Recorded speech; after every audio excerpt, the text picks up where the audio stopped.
Saudações e bem-vindo a mais um episódio. Nos próximos minutos, passado, presente e futuro de Moçambique. Esta é uma reflexão que fazemos no âmbito dos 50 anos depois que Moçambique proclamou a sua independência nacional. Isto aconteceu a 25 de junho de 1975. Hoje, esta reflexão conta com o testemunho do acadêmico Filimone Megos, que é bem-vindo ao nosso canal. A primeira questão é esta. Onde é que se encontrava a 25 de junho quando o presidente Samora Machel proclama em pleno estado da Machava a independência nacional? 25 de junho de 1975, eu estava na Beira a revistar carros, porque era do grupo de vigilância, era do comitê, enfim, do partido. Estava na Beira e passei toda a noite a revistar carros. E quando voltei para casa, estavam lá os velhos sentados, alguns céticos, outros não. Provavelmente depois podemos falar sobre isto. Mas efetivamente estava na Beira, muito engajado. Muito engajado. Como toda a minha geração. Toda a minha geração, a partir, digamos que temos uma tradição, quando digo temos, digo a minha tradição, a minha geração. Temos uma tradição, na falta de melhor termo, de esquerda. Portanto, liceu, de leituras de esquerda, Mao Tse-tung, Trotsky, Lenin, Marx, etc. E a Frelimo 74, com a célebre viagem triunfal de Samora Machel, nós participamos desse processo efetivamente, quer dizer, grupos de membradores, enfim, mobilizar nos bairros. E naquela cena de 7 de setembro de 74, miúdos, né? Matirarmos tomate para os comícios de Joana Simeão, do Máximo Dias, que era meu tio. Coisas de criança, um bocado, porque hoje, à distância, eu vejo que não era necessário ir tão longe. Um bocadinho mais de abertura e de reconciliação, se assim se pode dizer, talvez fosse melhor, né? Esse engajamento começa aos quantos anos de idade? 14 anos. 14 anos. 14 anos. Alguma razão? Razão é porque eu cresci com gente esclarecida, né? Eu sempre andei com gente mais velha, né? Mazembe, meu falecido cunhado, Zumbir, Ricardo Palma Pinto, Felício, Masquil, Manuel Tomé, não sei se já disse. Essa era a minha gente. E, portanto, essa gente estava efetivamente engajada, porque muitos deles até foram para a Tanzânia e depois voltaram soldados das gloriosas Forças Populares de Libertação de Moçambique, que também eu fui, mas só a partir dos anos 70, né? Eu fui para as Forças Populares em 79. Fui para a Academia Militar, enfim, formei-me, comissário político, tal. De qualquer maneira, há uma tradição de engajamento no meu bairro e entre a gente que comigo convivia. O que é que buscavam nos carros que revistavam? Boa pergunta. O inimigo. A ocasião prestava-se, não é? Porque estávamos, enfim, num contexto em que fomos educados, unidade, trabalho e vigilância. Então, o que estava em jogo era, digamos, o último pé da tríade, né? Vigilância. Porque todo o cuidado era pouco. E a independência, parecendo que não, criou muitos inimigos para Moçambique, tal como depois nós vimos a posterior, né? Tínhamos a Rodésia aqui próximo, tínhamos a África do Sul, a independência de Moçambique constituía um mau exemplo e só por isso, digamos, todo cuidado era pouco. Aliás, nós vimos depois como é que todo o processo a posterior se passou. Estas palavras de ordem, unidade, trabalho, vigilância, 50 anos depois, fazem falta a Moçambique? Fazem falta conjugados com outra divisa, que era estudar, produzir e combater. Fazem falta porque o mundo mudou, a África Austral mudou, o apartheid formalmente acabou, a Rodésia, então, a hoje Zimbábue, está independente, mas de qualquer maneira há pontos de vista que não coincidem com os nossos. Ainda nessa lógica de que Moçambique seria um mau exemplo. Samora costumava dizer: nós estamos a construir uma sociedade nova, livre de exploração do homem pelo homem, e que é um mau exemplo, é um novo humanismo. Esse novo humanismo tem inimigos e, portanto, vigilância faz sentido, unidade faz sentido, e quando digo unidade no sentido extensivo do termo, porque formalmente até 90 tivemos um contexto de partido único, e depois de 90, com a Constituição de 90, introduziu-se o multipartidarismo. Quer dizer que esta condição de multipartidarismo significa que temos que nos reconhecer como atores, ainda que com ideias diferentes, temos uma umbrella que nos cobre a todos, que é a independência de Moçambique, a soberania de Moçambique, a integridade territorial de Moçambique. Isso é inquestionável.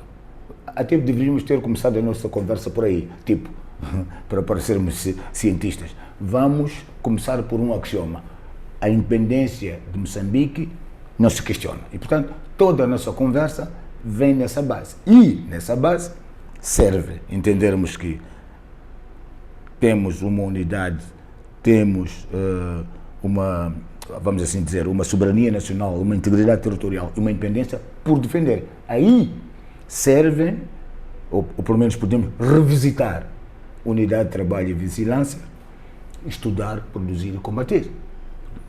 Ainda estamos em guerra, ainda que o analfabetismo tenha decrescido, porque na altura da independência andávamos por aí quase a 100% de analfabetos, baixamos para 50%, andamos aí hoje entre 30% e 50%, o que é uma aporia. Portanto, temos que ter uma alfabetização universal. Sendo que há situações em que os níveis estão muito acima da metade, porque o país não é homogéneo desde o ponto de vista da alfabetização. Exatamente, portanto, por aí. E os diferentes subsistemas. Estou a falar da alfabetização como básico, né? Toda a gente saber ler e escrever, mas estou a falar num segundo plano, que é a iliteracia. Quer dizer, a gente que sabe juntar A e B. Eu dei alfabetização em 74, 75. O nosso primeiro engajamento era esse: revistar carros, enfim, politização e dar alfabetização. Eu comecei por dar alfabetização. Hoje eu sou professor. Comecei na alfabetização, escola secundária, e hoje sou professor universitário.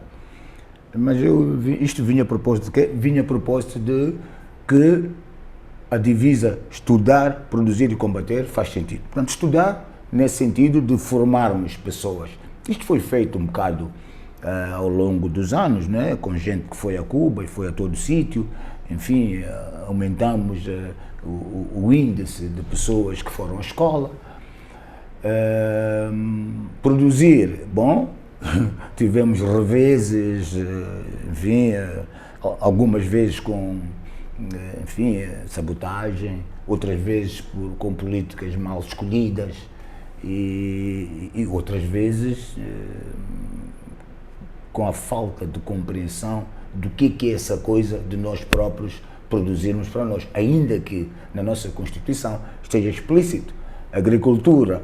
Como é que é? Agricultura é a base de desenvolvimento. É a base de desenvolvimento. Indústria, fator dinamizador.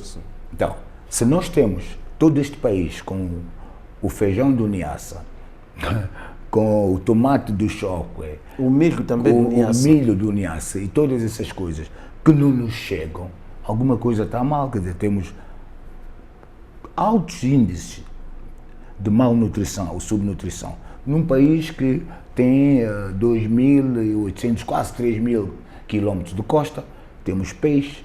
Portanto, se nós pensarmos seriamente nesse problema, esta produção, no mínimo, vai matar a nossa fome. Não faz sentido andarmos a importar peixe, importar arroz. Estamos a importar arroz, estamos a importar milho, estamos a importar trigo. Estamos a importar hortícolas. Hortícolas. Então, não faz sentido. Eu acho que aí faz sentido a divisa produzir, mas não faz sentido nós não sermos capazes de matar a nossa fome. Portanto, isto é uma das disfunções da nossa independência, que pode ser justificada, como eu disse, pela sabotagem, enfim, pelas disfunções que foram acontecendo, mas sobretudo, no meu entender, e aqui temos que dar a mão à palmatória, pelo facto de nós não termos enveredado pelas melhores políticas, ou seja, política no sentido de que o Estado cumpre funções sociais. O Estado é que tem que tomar conta disso. Obviamente que o Estado tem que ser uma espécie de facilitador com todos os outros cidadãos que ele representa. O Estado está em vez de nós.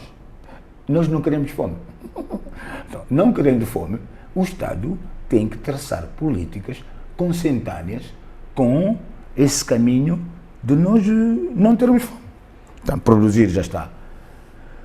Combater, nós temos que combater, quer dizer, continuamos a ter um contexto em que, bom, temos Cabo Delgado, mas mais do que Cabo Delgado, temos o contexto internacional que não nos é favorável. Convenhamos, ninguém quer ver o sul global, de uma maneira geral, o antigo escravo, a prosperar.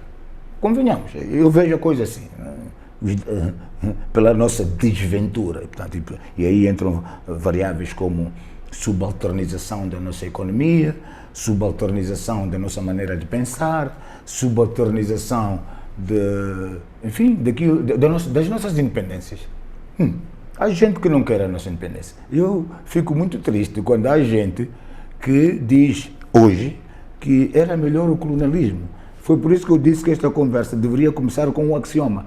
A independência é inquestionável. Tu não podes dizer que o colonialismo é melhor que a independência, ainda que tenhamos todos estes problemas, que são legítimos. Também temos que ter em consideração que 50 anos na vida de um país não é nada, é 0,00005%. Os outros países, não, só dar que é um país moderno, Estados Unidos, 200 e tal anos.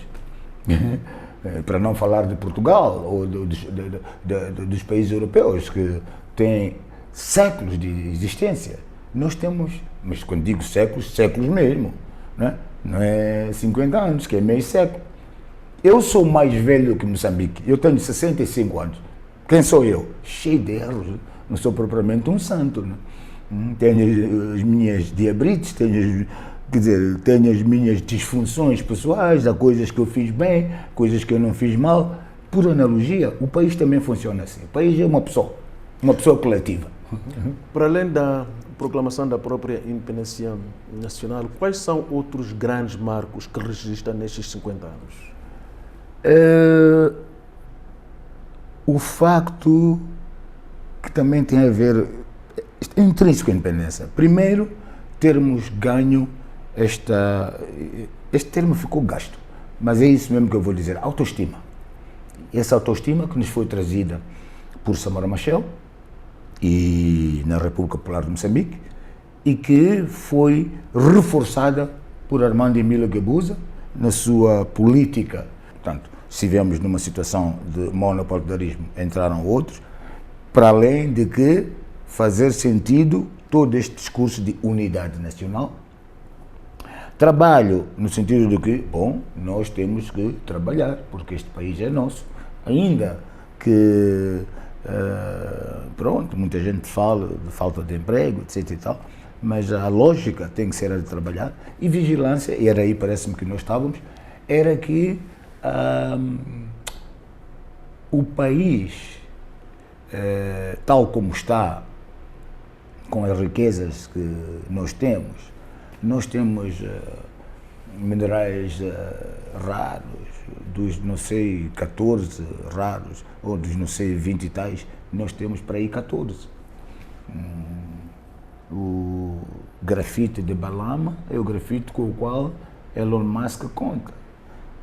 Temos 2.800 quilómetros de costa, temos ouro, temos florestas, temos uma economia azul por vir. Ora, isto tudo impele-nos a que pensemos seriamente em nós, como nós, em relação aos outros, num contexto mundial em que queremos e devemos participar numa situação de win-win, não numa situação de estender a mão. Como disse há dias, vi um padre, gostei muito, disse que nós estamos em verdade pelo combelismo, com combela, pedir. Não precisamos de pedir, nós precisamos de ser parceiros covalentes. E para fazer isso temos que estar vigilantes, porque, estamos no império do neoliberalismo, e o neoliberalismo impele-nos a que rejeitemos tudo aquilo que fizemos coletivamente para darmos aso a uma perspectiva individualista, que é uma perspectiva, mas não me parece que seja a perspectiva que vai resolver o problema de Moçambique em particular. Nós temos que ser capazes de entender que a solução de Moçambique passa por solução de coletivo, ainda que toda a gente chame comunismo, não é comunismo, é olhar para os mais depravados, olhar para aqueles que, ao longo destes anos todos, cumulativamente, muita gente diz, não, ainda estás a falar de colonialismo. Sim, colonialismo criou distensões, colonialismo criou desigualdades, colonialismo criou uma situação em que quem paga os custos sociais deste país são os camponeses, são os rurais. E esses são pelo menos 80% dos moçambicanos. Então, temos que olhar para esses. Agora, chame a isso comunismo, chame. Mas o que eu preconizo é que haja políticas que olhem para esta gente. Não estou a dizer que não se olhe para os 20%, que até tem nessa, quer dizer, as nossas cidades têm gente que, enfim, tem sendo agregada à periferia das cidades, que no fundo são urbanos, ainda que desgraçados, né? São periurbanos, mas vivem aqui na cidade em condições extremas, de pobreza extrema, numa situação de ruralbanização. É assim, é um conceito de um sociólogo que eu gosto muito. A cidade está a ficar ruralizada quando o desenvolvimento, no meu entender, é urbanizar o rural e não o inverso. Ora, a situação em que nos encontramos é que estamos a ruralizar a cidade. Olha, eu agora que vinha pela Júlio Nyerere, vi 2 pessoas a urinarem nas acácias. Eu buzinei, a estrada é tua. Quer dizer que estamos numa situação que é uma aporia, não é? Quer dizer, a gente veio à cidade, conquistamos a cidade, mas em simultâneo desorganizamos a cidade e o país como um tal funciona com uma metáfora interessante, quer dizer, quando tu olhas para o semáforo e toda a gente passa a vermelho, quando tu olhas, agora que eu vi gente em contramão e, de propósito, né? Um bocado de sociologia anima por causa disso, eu sou sociólogo, pergunto, então, cala a boca, seu cota de porcaria. Quer dizer, mas onde é que aprendemos isto? É o contrário, onde é que nós desaprendemos? Porque a imagem que eu tenho da Primeira República é tudo organizadinho, a partir dos bairros, né? Com um discurso político mobilizador, um discurso didático. Havia assim uma epistemologia, digamos, samoriana. Muita gente não gosta disto, mas eu reconheço em Samora um herói, não um super-herói, não um divino, mas das coisas boas que ele tinha era esta atitude didática nos comícios, etc. E as pessoas estavam a aprender. Lembro-me de um comício em que ele enfatizou o facto de que gente que veio à cidade fechava as banheiras, punha areia para plantar alface.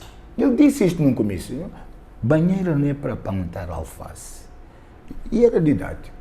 E as pessoas iam aprendendo. Ora, com este êxodo,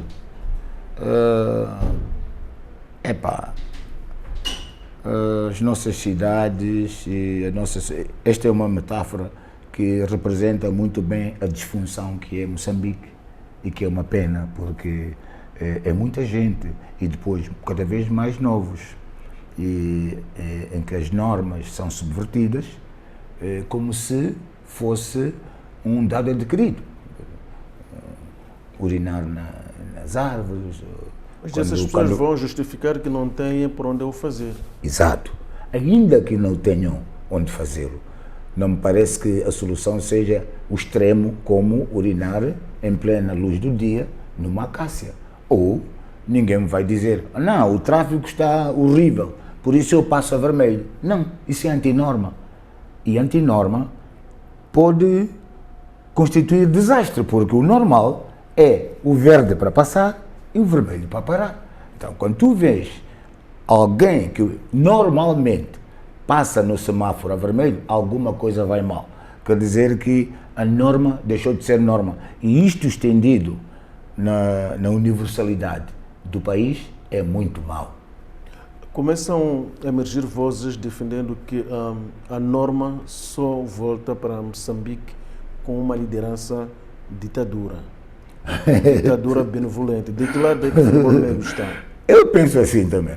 Eu penso que Moçambique precisa de um despotismo esclarecido. Nós estudamos na história. Déspota esclarecido. Eu acho que sim. Porque vão dizer, mas isso é antidemocrático, isso também é verdade. Mas, de alguma maneira, eu sinto que tem que haver uma mão de ferro, porque fomos a um extremo em que as pessoas pensam que é normal partir lojas, porque eu estou como é que se diz, a manifestar-me. Partir o país todo. A manifestação é um direito constitucional. É. Mas já não é um direito constitucional você partir o país todo só porque está a manifestar-se. Portanto, temos que voltar à situação em que tu ensinas as pessoas como se manifestar. Temos que voltar a uma situação em que as pessoas aprendam que não é para urinar nas árvores. Temos que voltar a uma situação em que as pessoas entendam que quando você passa a vermelho, está a perigar aquele que pensa que o verde é para passar. Logo, vai colidir. Como é que nós resolvemos esta situação? Aqui voltamos à coisa da educação. Estudar. Estudar mesmo, quer dizer, nós chegamos a um extremo em que a escola é uma forma de ter um diploma para uma mobilidade social na descendente, subir, mas sem o contravalor. E o contravalor do diploma são os valores, são as competências. E isso é importante para a construção de um país. Não havendo isso, não se constrói Moçambique. E eu atrevo-me a falar muito tristemente que vamos precisar mais ou menos de outros 50 anos para voltar a construir aquilo que já estava mais ou menos feito, quer dizer, que desfarelou-se, chegamos a uma situação em que, há um sociólogo que chama isso de anomia, falta de norma. Estamos numa situação universal de falta de norma. Até bater um polícia, arrancar fardo ao polícia. Quer dizer, não se sabe até que medida a cidadania... Bater um favor, linchar a polícia. Nós não sabemos onde que vai, até onde a cidadania, no sentido de pensar e agir e defender, digamos, aquilo que nós pensamos que deve ser, não pode ir até desfazer o mínimo que nós temos. E não pode ir até defendermos a antinorma. Aí estamos doentes. Vamos precisar, estou a falar ao acaso, eu não sou futurólogo, nem sou curandeiro, mas por hipótese, se estes 50 anos tivemos uma fase menos boa, outra mais ou menos boa, a mesma coisa nós vamos precisar para pôr este país em linha. Ou, a não ser que haja um déspota esclarecido com... Vamos condenar as pessoas para ser um fascista. Eu acho que sim, porque tem que haver uma mão dura. Eu sou da opinião de que tem que haver uma mão dura. Você está a urinar na estrada, a polícia camarada apanha, multa. Costumo ver aí nos bairros inscrições. Aqui não é para mijar. Multa 1.500 meticais e vai levar porrada. Da parte da porrada está exagerada, mas pelo menos persuade, né? Tem que haver uma persuasão. Professor, certamente que um dos maiores sonhos dos libertadores da pátria, da geração de 25 de setembro, passava pela conquista da independência. E este sonho foi realizado. Mas o sonho ficava por aí? Claro que não. O que é que falta para materializar a geração de 25 de setembro?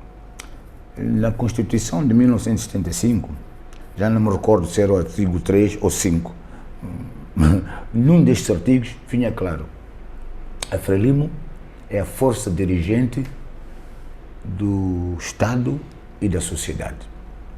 Quer dizer que tudo o que se passou, ainda que tenha sido introduzido o multipartidarismo, está ligado à Frelimo. Portanto, a Frelimo tem uma cota à parte sobre tudo o que se passou aqui em Moçambique. O processo, enfim, resvalou por onde resvalou e, portanto, a própria Frelimo, que era suposto ser uma coisa, enfim, que, como dizia o slogan, a Frelimo une e organiza o povo, deixou de o fazer. A Frelimo começou a funcionar como se de uma corporação se tratasse, corporativismo, no sentido de que as pessoas começaram a militar na Frelimo para resolver os problemas individuais e não problemas coletivos, como a montante a Frelimo se definiu, para resolver os problemas do povo. Não é? E, portanto, assim sendo, estamos postos perante uma aporia. Como é que isso se vai resolver? Como é que nós vamos voltar à estaca em que, querendo como não, a história deste país se confunde com a história da Frelimo?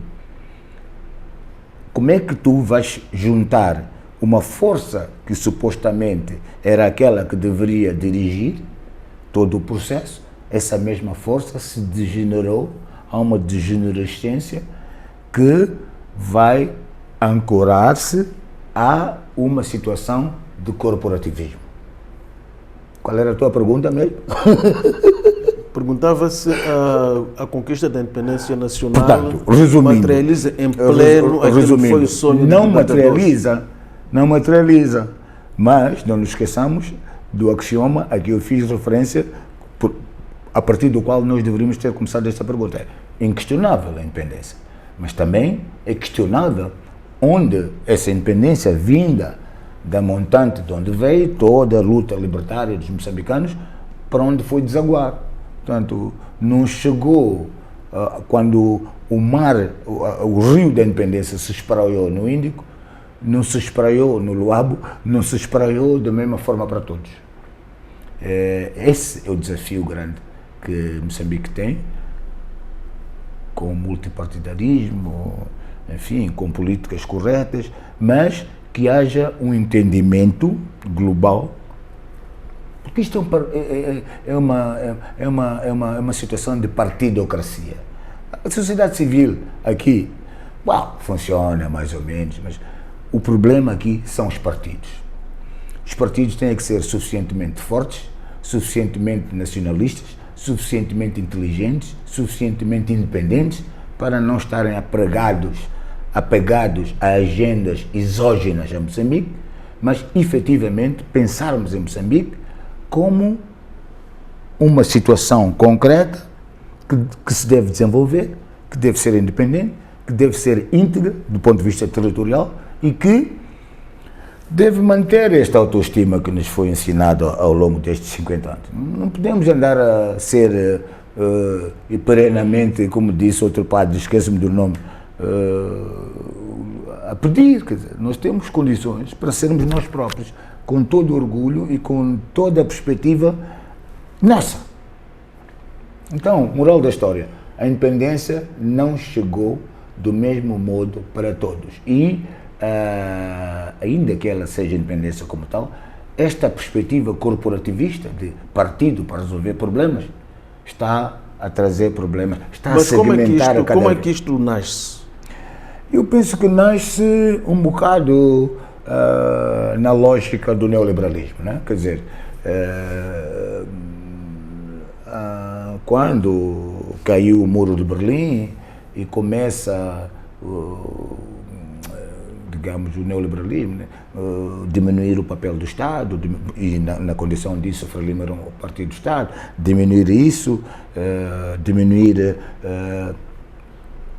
as subvenções do Estado ao desenvolvimento, etc, etc, privatização das empresas, privatização das machambas, etc, etc. Isso tirou-nos a possibilidade do Estado, ele próprio. A única coisa que nós temos que resulta da independência e que temos para resolver os nossos problemas é o Estado. Quando tu dizes esse Estado tem que diminuir o seu papel, estás a enfraquecer, por um lado, a possibilidade desse Estado resolver esses problemas e, em consequência disso, estás a segmentar cada vez mais a sociedade. Quer dizer, estás a dizer que os pobres, estás a dizer, não, estás a propiciar que os pobres fiquem mais pobres e os que estão em cima fiquem cada vez mais ricos. Quer dizer, há um fosso enorme entre os que têm e os que não têm. Isso é uma disfunção da nossa independência. Filmone Megos, o que é que não devia ter acontecido nestes 50 anos da independência nacional? Eu acho que não deveria ter acontecido nós entregarmos-nos de bandeja aos ditames do Washington Consensus, esse neoliberalismo. Como é que se faz perante uma situação em que o país está completamente asfixiado do ponto de vista econômico e eles dizem, olha, ou faz isto, nós vamos assistir, ou não faz, fica aí onde está. O país está numa situação em que não tem divisas sequer que cobre uma semana e não se sabe que decisão tomar entre comprar leite para bebês e comprar medicamentos. Deveríamos ter tido uma hidden agenda. Em política chama-se agenda escondida, né? E não faltaram avisos. Cardoso falou sobre isso, houve gente que aqui foi alertando. Teria que ter havido uma agenda submersa que não fosse escancarar o país aos ditames do Washington Consensus, porque nós sabíamos, ou por escola, ou por experiência, que em nenhuma parte do mundo o Washington Consensus produziu efeito. Olha para as economias que prosperaram. Vamos pegar nos tigres asiáticos. Vamos pegar na China. O que é que a China fez? Mandou os seus filhos estudarem no Ocidente, manteve a perspectiva coletivista, uma espécie de capitalismo de Estado. Eu acho que essa seria uma abordagem, eu penso que ainda poderia continuar a ser, do que nós, enfim, escancararmos as portas e tentarmos produzir capitalistas que nem sequer tinham vocação para o ser. Nós não produzimos capitalistas, mas começamos a ter problemas conexos, do tipo exportação de capitais, corrupção, ou seja, é mesmo razão para dizer que os nossos corruptos, os nossos dilapidadores dos nossos recursos nem sequer conseguem ser nacionalistas. O dinheiro tem que ser emprego cá, tens que criar emprego, tens que melhorar o teu país. E não...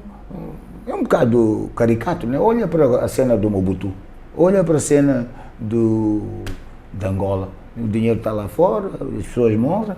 Quem ganha com isso são aqueles que dizem que você tem que diminuir o Estado, que você tem que combater a corrupção. Mas o dinheiro fica lá. O dinheiro, resultado da corrupção, já não nos devolve. Tal como põe a discussão, a devolução, já agora estou a puxar a brasa da minha sardinha, estão-nos a pôr a discutir a devolução dos nossos artefactos culturais. São nossos. Onde é que vais pôr? Queres cooperar? Vamos dizer que vamos criar condições 50-50 para que os donos desses artefactos, que somos nós, sejamos efetivamente os donos disso. Não me ponhas a questão, mas eu estou a guardar, senão você vai estragar. Eu estrago, desestrago, é a minha coisa.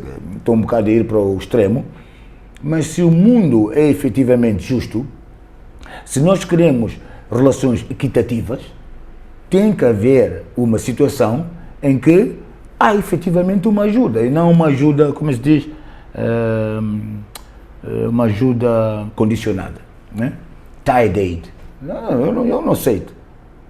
Mas nós aceitamos uma ajuda condicionada. E é isso que nos levou onde nós estamos. E não foi por falta de aviso. Na sua visão, Moçambique não deveria ter abraçado o programa de reabilitação econômica? Deveria ter abraçado com o pé atrás. Deveria ter abraçado, por isso que eu falo de uma agenda, como é que se diz em português? Hidden agenda, uma agenda escondida. Tinha que ter uma subagenda. Eu arrisco-me a dizer que se nós tivéssemos tido o cuidado de dizer assim, ok, vamos fazer essa coisa 50-50, por quê? Porque nós estamos a vir de uma tradição em que não tínhamos uma classe capitalista, nunca tivemos. Isto era uma economia colonial, em todos os sentidos, e, assim sendo, os custos sociais deste país sempre foram pagos pelas pessoas mais pobres. Isso tinha que ter sido tomado em conta. Não tendo sido, chegamos onde chegamos. Agora, em história não há se. Vamos dizer, se não tivesse havido, eu não vou olhar, nem vou chorar pelo leite derramado. O que eu estou a dizer é, temos que redirecionar as nossas políticas, temos que redirecionar o nosso Estado para resolver os nossos problemas. Deixa lá esse aí. Né? Tem outros atores. E agora que se está a constituir o chamado Sul Global, esse Sul Global, eu penso que é a salvação de Moçambique e do Sul no geral. Quer dizer, o Ocidente, compreendido como os países europeus e Estados Unidos, tem os seus interesses, nós temos os nossos interesses. E o que está em causa são os nossos interesses e, portanto, temos que ser capazes de defender os nossos interesses, sob pena de que vamos continuar, como diz Severino Goenha, uns eternos selvagens, bons selvagens. Como é que vê o Moçambique nestes 50 anos do ponto de vista da inclusão, da justiça social? Numa sociedade em que o senso comum reza que quando não se pertence a um determinado partido, fica vedado o acesso a oportunidades na área econômica, na área política, na área empresarial e por aí fora. É verdade, foi por isso que eu te falei do corporativismo. A mim põe-me triste o facto de, empiricamente, né, eu constatar que a filiação aos partidos, tipicamente, não é para fazer política, é porque através do partido, sendo isto uma partidocracia, tu vais ter acesso a recursos diferentes, financeiros, etc, etc. O país ficou assim, o que é uma disfunção. Como é que isso se resolve? Bom, eu não sei, né? Mas de qualquer maneira estamos assim. É meia verdade. É meia verdade que as pessoas acedem aos partidos para resolver os seus problemas.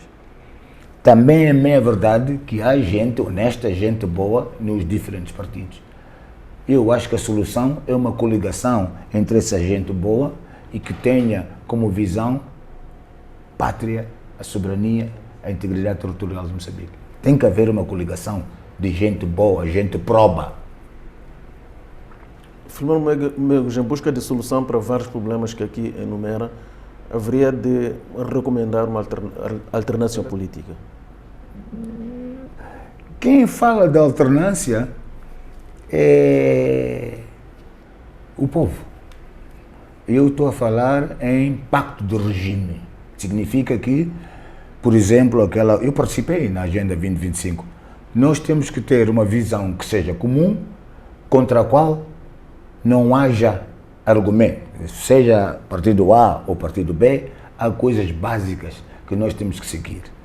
X% de formados nos diferentes subsistemas, acabar com a malnutrição, estou a falar ao CAD, arruar o país, criar condições para que a produção, enfim, flua, todas estas artérias, criar condições para que a cabotagem funcione, criar condições para que N1 funcione, criar condições para que as nossas universidades sejam efetivamente universidades de investigação e que resolvam os nossos problemas. Estou a falar ao calha, mas são essas coisas sobre as quais nós temos de ter acordo, seja a partir do A, B, C. Isto tem que fazer jus àquele axioma a que eu te fiz referência.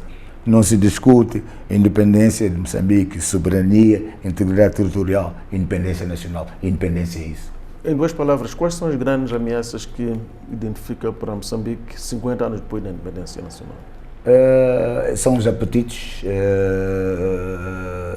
neocoloniais, e tu notas isto no discurso, no YouTube, no Facebook, notas, há uns lives, nós, o processo de descolonização de Moçambique não deveria ter sido assim, os apetites. Nós queremos o corredor de Nacala, porque o corredor de Nacala é muito importante. Estes apetites, se nós não estivermos suficientemente atentos para entender o que é que está em jogo, isso é um perigo para Moçambique. É um perigo para Moçambique também, aquilo que o Samora disse, ainda que o apartheid acabe, nós não queremos aqui a substituição de brancos por pretos no sentido de Big Brother. Então, como é que nós ficamos equidistantes com os Big Brothers? Há Big Brothers aqui na zona, um deles é a África do Sul. Como é que nós fazemos isso bem? Como é que nós fazemos isso em relação a Portugal? Como é que nós fazemos isso em relação aos Estados Unidos? Como é que nós fazemos isso em relação ao mundo? Como é que nós somos um jogador, né, neste campo global em que nós temos os nossos interesses? Obviamente que não vivemos sozinhos. Como é que nós conciliamos os nossos interesses nacionais com os interesses dos Big Brothers ao nível regional e ao nível mundial?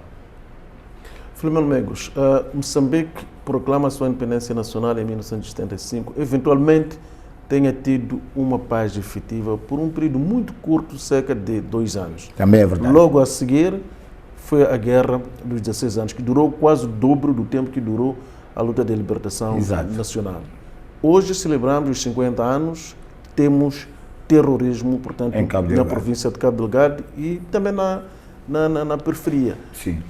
O que é que está a falhar que não permite que se evite, não haja antecipação a estes acontecimentos? São imponderáveis ponderados, ou seja, Moçambique é um país apetecível por causa da sua posição geopolítica e por causa das condições que no subsolo e no solo que nós temos. Essa coisa que tu fizeste referência desde o início, e um bocado de ingenuidade da nossa parte, quer dizer, quando digo nossa parte, digo o regime vigente, então vigente. Prometeram-nos, quando fechamos a fronteira com a Rodésia do Sul e apartheid, 500 milhões de dólares. Fizemos isso no contexto das Nações Unidas. Até hoje não recebemos esse dinheiro. Mas nós tivemos a coragem e a solidariedade e até criamos o Banco de Solidariedade. Eu não sou contra a solidariedade, mas estou a dizer que essa solidariedade custou-nos muito caro. Foi bom? Foi. Foi mau? Foi. Portanto, é 50-50. 50 bom, 50 mau. Tudo isso tem que ser equacionado para entendermos Moçambique hoje. Na verdade, nós, disseste-o bem, tivemos 10 anos de luta armada, depois mais 16, depois, quer dizer, andamos de guerra em guerra. Agora mais 8, tirando aquele período intermitente em que Arnamo houve aquela intermitência e tal, Santungira, não sei o quê, Muxungo, etc, etc. Bom, nós somos um país, infelizmente, em estado de sítio permanente. Isso tem funcionado negativamente. Como é que isso se resolve? Não sei, mas tem que haver uma reconciliação efetiva e não colada com cuspe à maneira de Ícaro, né? Pôs umas asas com ceras, queria voar, foi voando, cada vez que ficasse próximo ao sol, a cera derretia e caiu. Nós não podemos estar numa situação de colar as asas com cuspe. Tem que ser uma reconciliação efetiva. Mas lá está, passa por um pacto do regime. Esta coisa do diálogo, como é? Diálogo inclusivo. Eu acho que é um bom passo. Se levarmos a sério.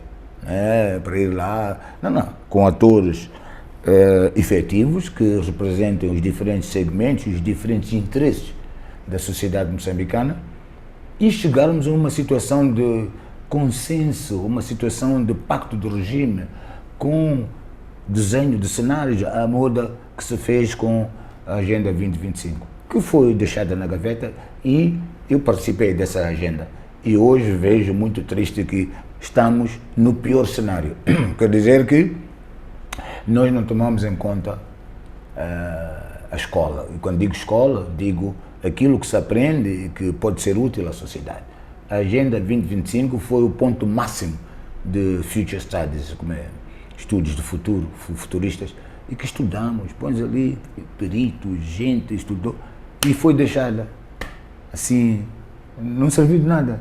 E chegamos, havia uma série de cenários, hoje eu vejo os elementos, os indicadores que se nos apresentam, fazem, corporizam o pior cenário.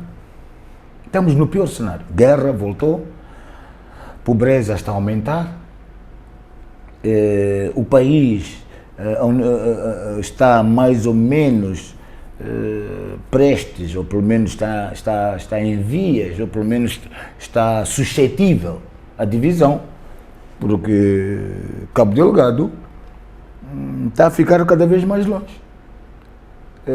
Está ali uma cena mais ou menos circunscrita de guerra que nos leva a uma situação quase tipo Katanga, né? A analogia que eu posso fazer na história é Katanga. Em todos os conflitos, tirando a luta de libertação nacional, em que o inimigo era o regime colonial português, nos conflitos que se seguiram, que duram muito mais tempo, que é a luta da libertação nacional, é entre os moçambicanos. Sim. Por que razão, na sua visão, somos tão vulneráveis assim para sermos usados? Porque há quem continua a insistir no exterior, na mão externa, nesses conflitos. Se há uma mão externa, por que é que somos tão vulneráveis assim? Quer dizer, tu tens uma mão externa, sim, mas também tens uma mão interna. Quer dizer, eu acho que há um imaginário de resolução de conflito que é a partir da guerra, porque é um bocado de tradição, né? Qual é a tradição desta independência? É uma luta de libertação nacional. Qual é a tradição que nós temos no Sul? É um FECAN. Qual é a tradição que temos no Centro? É Macombe. Qual é a tradição que tens lá no Norte? Farelai, Musaquanto. Portanto, isso é uma hipótese de trabalho, né? Estou a tentar ler agora que me fizeste a pergunta, apanhaste-me de surpresa. Mas a mim me parece que há um ADN de guerra inoculado no tecido social dos moçambicanos, que cada vez volta, repara lá, o que é que tem acontecido? Sempre que há distensões, ou na Renamo, eu vou voltar para a mata, eu vou fazer a guerra, come on! Por que a tradição não é inversa? Parece-me a mim que o valor que prevalece é o valor da discórdia, é o valor da distensão, é o valor da confrontação armada. E por hipótese de trabalho eu digo que é aquilo que nós aprendemos da nossa própria história, e aprendemos mal. Eu acho que deveríamos aprender que guerra não nos leva a sítio nenhum. Ainda que na literatura das guerras existam guerras justas e guerras injustas. Mas de qualquer maneira, eu fui militar, nenhuma guerra é justa. Guerra é guerra.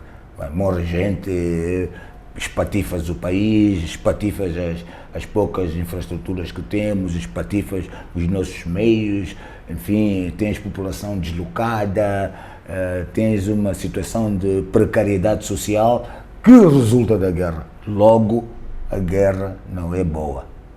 Mas está no nosso imaginário, está inoculado no nosso ADN, a guerra, que é um bocado, digamos, o nosso estoque identitário ao longo da nossa história e ao longo destes últimos, vamos dizer, 60 anos. Em algumas das coisas que não fizemos muito bem nesses 50 anos, Filimon Megos referiu-se a um déficit ou quase ausência de políticas sociais. Sim. O que é que isto custou ao país? Custou muita coisa. Custou, por exemplo, nós afastarmos cada vez mais os que têm dos que não têm. Significa que nós fomos puxados para aquilo que eu vou chamar, não sou eu, acho que isto é do Lenin, fomos puxados para uma situação revolucionária. O que é situação revolucionária? Quando os de cima não podem continuar a mandar segundo a velha forma. Os de baixo não podem nem querem ser mandados segundo a velha forma. Ora, atirados para uma situação revolucionária, é muito mau. Então fomos puxados para o extremo da coisa. E uma sociedade não se faz com extremismos. E esta ausência de políticas sociais foi voluntária? Se foi voluntária? É multifatorial. Foi uma opção? Não, é multifatorial. Quer dizer, há vários fatores que nos levaram a essa situação. Quer dizer, estes fatores conjugados levaram-nos a essa situação. Agora, é um bocado aquilo que nós falávamos no princípio, né? Nós teríamos que ter tido uma agenda escondida que, ainda que tivéssemos sido atirados, né, pela situação, pelo contexto, a aderir ao Washington Consensus, né, diminuição do Estado, privatização das empresas, etc., etc., que tivéssemos uma carta em manga, que salvaguardasse os nossos pobres. Um bocado da maneira chinesa, um bocado da maneira dos orientais, fizeram aquilo, ok, vamos mandar nossos filhos estudarem, entenderem a coisa aí do Ocidente com a nossa cultura. Um bocado como dizia a avó de Mondlane, vai aprender o feitiço dos brancos, vai ver como é que os brancos fazem essa feitiçaria. Para o nosso usufruto, não para ser como os brancos. Não era a lógica da avó de Mondlane, não era para sermos como os brancos, era para aprender o feitiço dos brancos para continuarmos a ser nós. Juntar o feitiço dos brancos ao nosso. Isso significa sermos nós, no sentido identitário do termo, quer dizer, produção da diferença.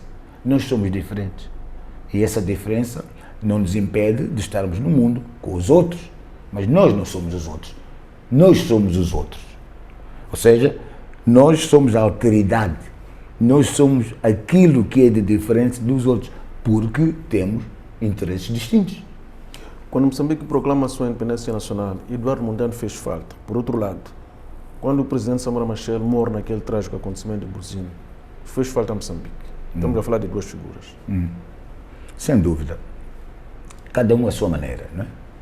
Bom, eu vejo Mondlane, eu sou sociólogo, eu começo, mas como é que o Mondlane terá vivido na Tanzânia?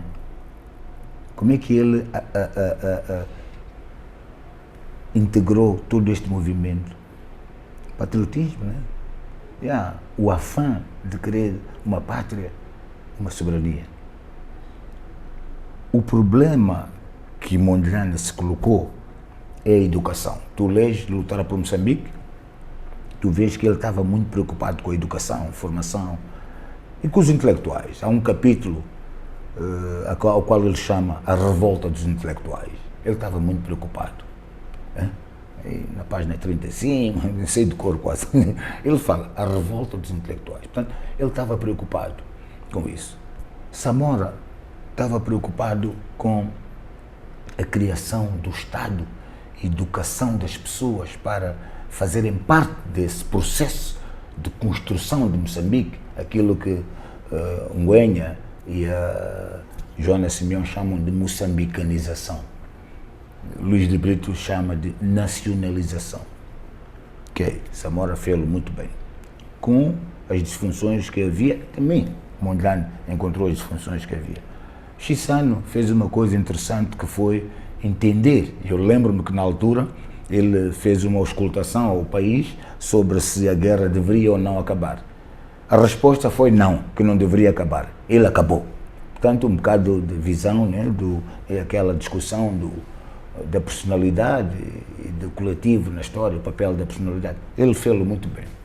Guebuza trouxe-nos esta visão de autoestima que tinha sido perdida e de valorização das coisas moçambicanas a partir de coisas concretas, infraestrutura do país, descentralização das finanças públicas, com a coisa dos 7 milhões, 7 ou 8, não me lembro, que foi muito interessante porque desconcentrou e descentralizou o dinheiro a ponto de, quando no consulado do presidente Guebuza, tu ias a um distrito, vias que o distrito ressuscitou.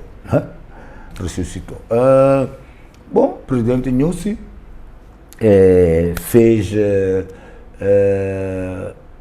uma paz, a chamada paz efetiva, que ficou manchada com a coisa de Cabo Delgado, mas pelo menos com a Renamo ficou resolvido. Cabe agora ao presidente Chapo olhar para este passado histórico, e tem a sorte de ter Chissano, Guebuza e Nyusi vivos para conversar e ver e depurar, né? Fazer uma, como se chama aquela coisa, filtrar o que é que de bom foi feito e o que é que de mal foi feito e como é que ele pode entrar para a história como aquele que catapultou Moçambique para uma nova etapa, tendo em conta que o que nós temos que olhar para este país é a sustentabilidade intergeracional. No próximo ano, mais de metade dos moçambicanos vai ter menos de 23 anos. Isto é um desafio enorme, é um desafio de intergeracionalidade ao qual é posto ao presidente Chapo para dar respostas. Obviamente que não é ele sozinho, mas ele como timoneiro que tem que congregar forças em seu redor para olhar para este fator como um fator dinamizador do desenvolvimento de Moçambique. Tarefa bicuda. Eu estou a falar não custa, agora fazer é que são elas. Muito obrigado, sociólogo Simone Meigos, pela sua disponibilidade para ajudar a pensar no passado, presente e futuro de Moçambique, 50 anos depois da proclamação da independência nacional. Esta é uma reflexão que se impõe, pois celebrar 50 anos é um feito que não pode passar despercebido. Para si, estimado telespectador, reiteramos nosso muito obrigado pela preferência. Continue ligado a nós e fique bem.